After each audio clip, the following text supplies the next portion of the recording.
Assalamualaikum warahmatullahi wabarakatuh. Selamat pagi anak-anak. Alhamdulillahirrabbilalamin. Pada kesempatan kali ini kita masih bisa melaksanakan pembelajaran meskipun secara online. Semoga tidak mengurangi semangat kalian untuk belajar ya.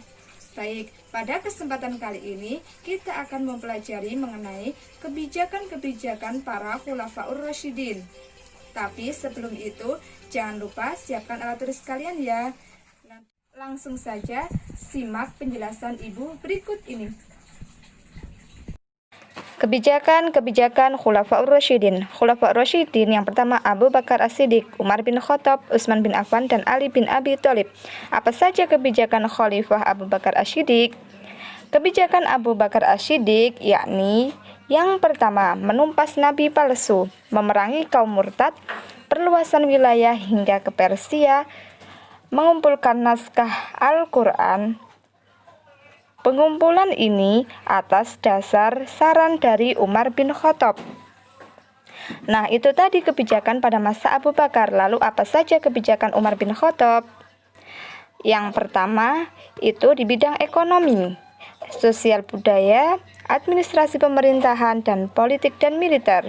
Kebijakan Khalifah Umar di bidang politik dan militer. Yang pertama, perluasan wilayah Islam ke Persia. Yang kedua, merebut kembali Baitul Maqdis. Yang ketiga, pengembangan Islam di Persia. Yang keempat, pengembangan Islam di Mesir.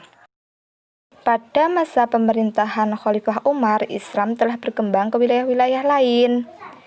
Bidang administrasi pemerintahan, yang pertama membentuk dewan-dewan. Yang kedua, pembagian wilayah kekuasaan atau otonomi daerah. Yang ketiga, mendirikan lembaga peradilan. Yang keempat, menetapkan tahun Hijriah. Jadi, penetapan kalender Hijriah ini dilaksanakan pada pemerintahan Khalifah Umar, namun perhitungannya dimulai sejak hijrahnya Nabi Muhammad SAW. Selanjutnya, bidang sosial dan budaya. Yang pertama, perbaikan Masjid Nabawi, Masjidil Haram, dan Masjidil Aqsa. Berkembangnya seni bangunan dan ilmu pengetahuan, serta berdirinya kota-kota gudang ilmu seperti kota Kufah. Yang selanjutnya, bidang ekonomi. Yang pertama, mendirikan Baitul Mal atau lembaga keuangan negara. Yang kedua, mendirikan Dewan Al-Kharaj atau lembaga perpajakan, dan yang ketiga mendirikan Dewan Al-Jun atau semacam lembaga kemiliteran negara. Yang selanjutnya, kebijakan Khalifah Utsman bin Affan. Kebijakan di bidang politik dan pemerintahan. Yang pertama, perluasan wilayah Islam. Yang kedua, pembangunan armada laut yang tangguh. Jadi pemerintahan Utsman sudah mulai mengenal armada laut. Yang selanjutnya, otonomi daerah atau pembagian kekuasaan secara penuh. Yang selanjutnya, mendirikan bangunan untuk mahkamah dan mengadili perkara. Untuk bidang ekonomi dan sosial. Yang pertama, menyumbangkan harta demi agama. Selanjutnya, mengembalikan fungsi tanah untuk pertanian. Kemudian, memerdekakan budak pada hari Jumat.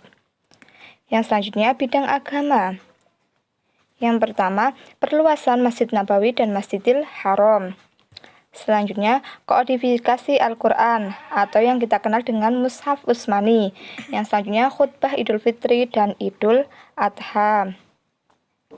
Khalifah yang terakhir yakni Ali bin Abi Thalib.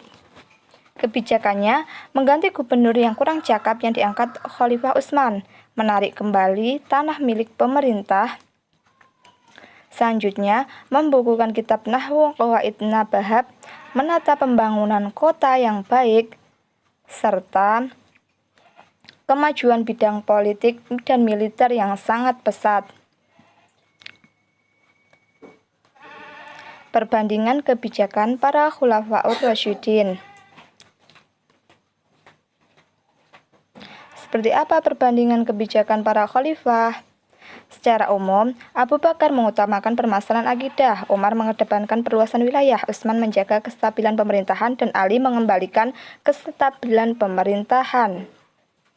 Meskipun demikian, kebijakan-kebijakan yang diambil khalifah semuanya adalah demi kemaslahatan umat dan kebaikan agama. Cukup sekian materi pada pembelajaran kali ini. Semoga dapat dipahami dan bermanfaat bagi kalian. Jika ada yang ingin ditanyakan, bisa nanti kita bahas di grup kelas. Terima kasih atas perhatiannya. Kurang dan lebihnya Ibu mohon maaf. Wassalamualaikum warahmatullahi wabarakatuh.